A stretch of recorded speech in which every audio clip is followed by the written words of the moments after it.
Number 5, Number 4, Number 3, Number 2, Number 1.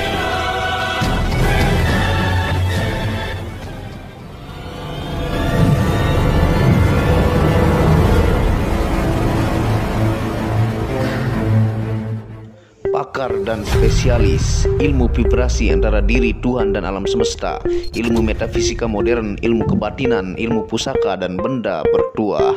Update video terbaru dengan mengklik gratis, subscribe dan lonceng notifikasi gratis, dan selamat menikmati.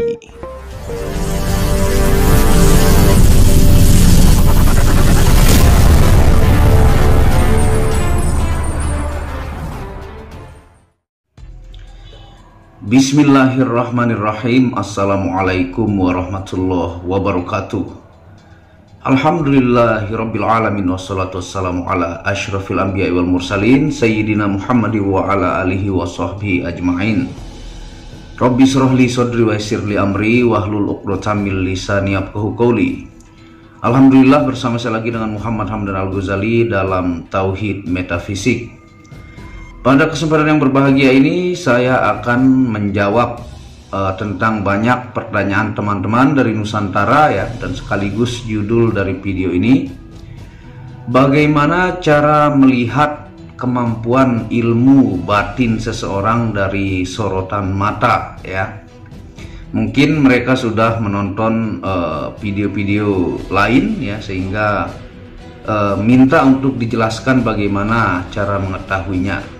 Nah, tonton video ini sampai selesai supaya Anda mengerti, tidak gagal paham dan tidak menjadi fitnah karena kegagalfahaman Anda. Nah, tentunya ilmu batin yang sering saya jelaskan kepada Anda adalah ilmu mengenali diri ya. Yang banyak dalilnya, man arafa nafsahu faqad arafa rabbahu ya. Barang siapa mengenal diri, maka dia mengenal Tuhan. Dan Tuhan itu lebih dekat daripada hitam dan putih mata dalam hadis qudsi. Dan hadis qudsi lain, di belakang dada Anda ada hati, di belakang hati ada mata hati, di belakang mata hati ada nur, ada syagop, ada sir, dan disitulah Allah dia mengaku ya. Dan dalam Al-Quran, kalau engkau mencari Tuhan keluar dari dirimu, maka engkau akan tersesat jauh ya.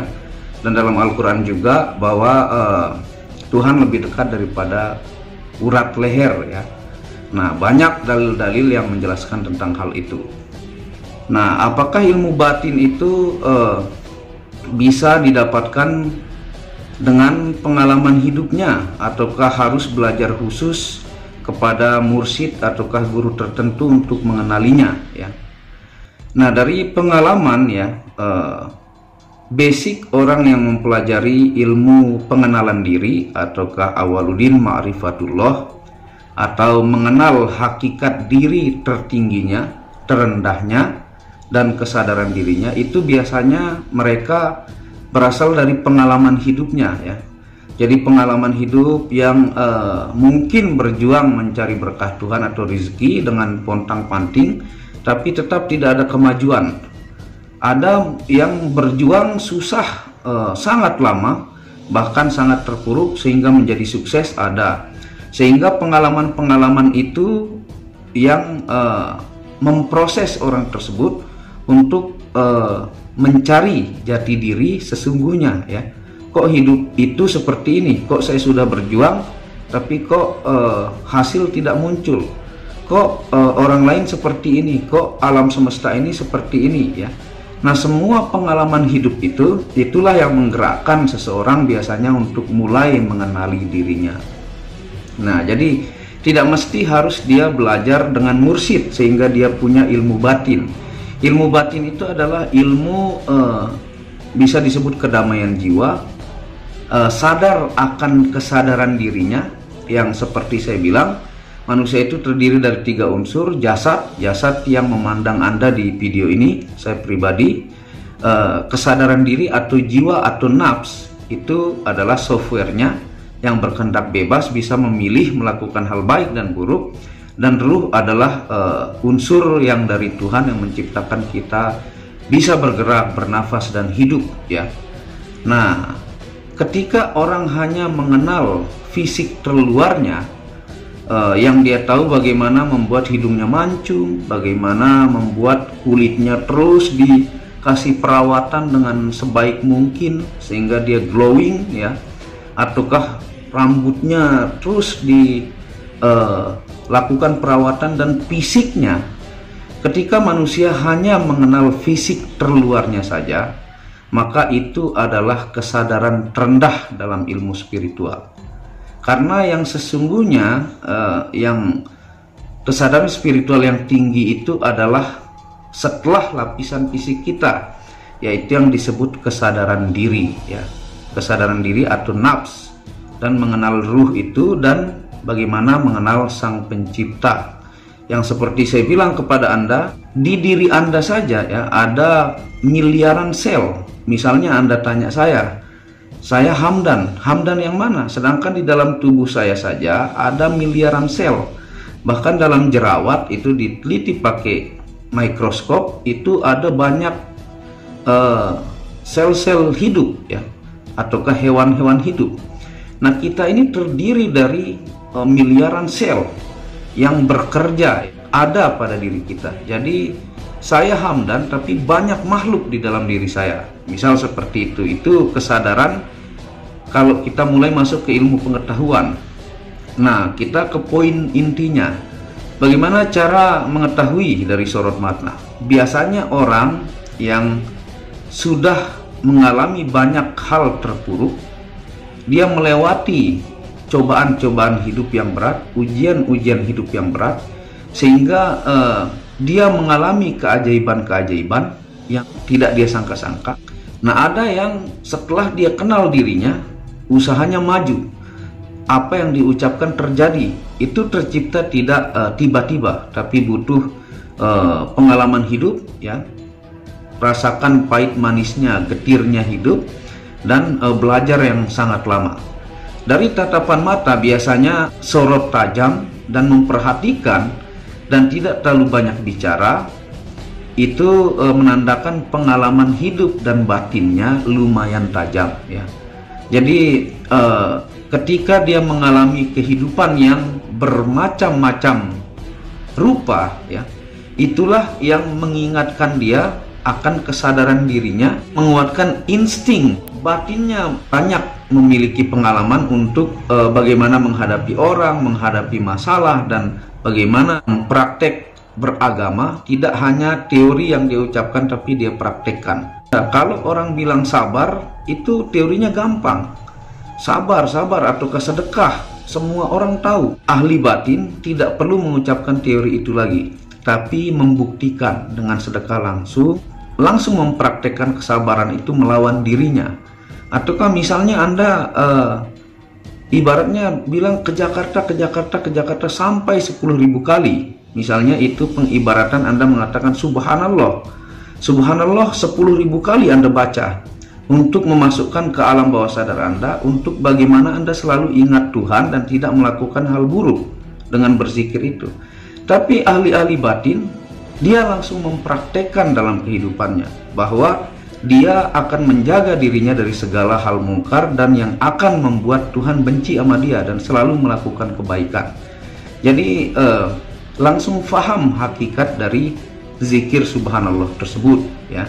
Nah, lebih baik Anda langsung ke Jakarta daripada Anda mengatakan Jakarta sampai 10.000 kali tapi Anda tidak action untuk ke Jakarta ya. Nah, dari tatapan sorot mata semakin tajam, semakin peka batinnya, instingnya, dan pineal gland-nya. Pineal gland ataukah yang disebut dengan third eye, mata ketiga, ataukah cakra ajna, ataukah cakra 6. Bahasa kita adalah mata batin. Nah, kalau Anda pernah lihat lambang Illuminati yang bentuk seperti mata satu, ataukah lambang di dalam dolar, ataukah lambang yang ada di Mesir kuno, ataukah lambang yang ada di pemuja setan yang Anda anggap itu sebenarnya itu semua ada di kepala Anda ya. Dia berada di sini, itu yang disebut pineal gland. Nah, ketika orang mampu mengaktifkan pineal gland, maka kemampuan rata-rata manusia itu adalah 20%. Nah, seperti mungkin Anda pernah menonton film Lucy ya. Nah, itu dia mengupgrade kemampuan dirinya sampai dia menjadi hilang saking kemampuan kecanggihan manusia. Sebenarnya manusia ini sangat-sangat sakti, semua manusia, tapi yang sadar akan kemampuannya itu sangat jarang ya. Sehingga yang saya bilang, ketika Anda membuka third eye, cakra ajna atau mata batin atau pineal gland, bahasa apapun itu yang Anda mengerti, maka kemampuan Anda meningkat dari 20% rata-rata, membuat insting Anda lebih tajam, membuat firasat Anda tajam, bahkan Anda mampu membaca pergerakan alam. Seperti yang pernah saya bilang, suku merah yang dibantai karena kemampuan mata batinnya mampu melihat pergerakan angin saja, dia tahu bakalan gempa ataukah bakalan petir ataukah banjir, saking ajnanya terbuka ya. Dan kenapa orang-orang India selalu menitikkan tanda merah di sini? Dia memasukkan ke alam bawah sadar supaya ajnanya terbuka atau pineal gland. Nah, itu semua adalah rahasia yang disembunyikan, sehingga Anda bisa menajamkan kemampuan batin dan spiritual Anda, salah satunya dengan melatih ini. Bisa dengan zikir, meditasi zikir, bisa dengan rajin memfrekuensikan diri kepada frekuensi theta. Maksudnya frekuensi theta itu akan selalu aktif ketika Anda rajin zikir, Anda puasa, Anda melakukan ritual yang bagus ya, dan sebagainya.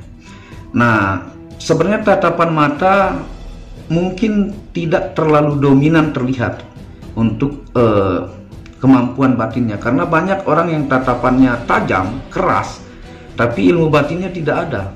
Banyak orang yang sayu dan agak menunduk, malah batinnya tinggi ya. Nah, itu tercipta dari pengalaman hidup masing-masing. Tapi kalau Anda bertanya bagaimana ciri-ciri yang lebih paham, biasa sorot matanya satu arah, tajam, dan tidak banyak berbicara ya, karena dia lebih fokus memperhatikan setiap ucapan Anda, gerak-gerik Anda, dan bagaimana kenyataan yang dia lihat pada diri Anda. Apakah bisa jadi patokan? Menurut saya hanya 20% seperti itu ya. Karena kalau Anda ingin tahu lebih dalam, ya Anda ngobrol tentang kemampuan dia dalam ilmu batin. Jadi tidak mesti harus berguru kepada mursyid, ataukah Anda mempelajari kitab tertentu baru batin Anda tahu akan kesadaran diri. Tapi dengan pengalaman hidup dan Anda belajar dari setiap pengalaman itu, Tuhan kepada semua manusia yang diuji itu akan memberikan insting-insting yang semakin membuat batin Anda makin tajam, makin peka, dan makin berakhlak bagus dan mulia. Jadi seperti itu jawaban dari saya. Semoga berkah bermanfaat video singkat ini. Mudah-mudahan Anda paham dan Anda bisa coba buka yang saya bilang pineal gland. Itu sudah sangat lama saya upload supaya Anda tahu rahasia-rahasia yang dibilang orang Illuminati ataukah dibilang pemuja setan dan sebagainya. Padahal itu ada di setiap kepala Anda semua ya. Nah, makanya lambang-lambang negara ada juga di uang, ada juga di banyak simbol-simbol itu sebenarnya ada di kepala Anda ya. Nah, terima kasih sudah menonton video ini. Jangan malas bantu terus channel ini untuk mengembangkan dengan mengklik lambang merah subscribe gratis dan lonceng notifikasi gratis, tidak ada ruginya. Dan Anda bisa kunjungi second channel saya, itu Tauhid Metafisik, yang banyak membahas tentang ilmu mustika, pusaka, dan sejarahnya. Channel ketiga itu Manik Akik, yang membahas lengkap gemstone secara internasional, gemologi, kandungan mineral, aura, zodiak, dan metafisika modern. Dan channel baru yang khusus membahas tentang batu keindahan ya, batu bacan dengan ring-ring perak dengan harga bersahabat. Wabillahi taufiq wal hidayah. Assalamualaikum warahmatullahi wabarakatuh. Tauhid Metafisik Produk menjual baju-baju sufi sebagai pengingat kemurnian batin diri dan batin orang lain yang melihatnya, menyebarkan virus-virus cinta ketika memakainya dimanapun berada. Tersedia semua jenis ukuran, baik laki-laki dan perempuan, ukuran panjang dan pendek. Harga promo murah dengan kualitas cotton dan sablon terbaik. Kontak admin WhatsApp 0858 1688 0424. Inilah review baju sufinya. Baju sufi yang pertama, logo Tauhid Metafisik, lambang Tauhid. Yang di belakang yang ada hanya satu.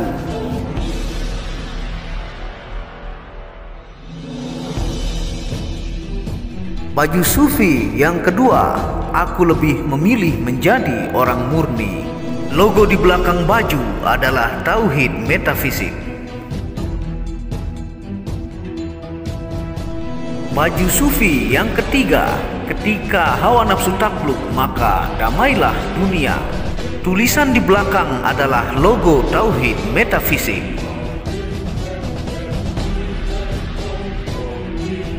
Baju sufi yang keempat, aku patah hati pada fananya dunia.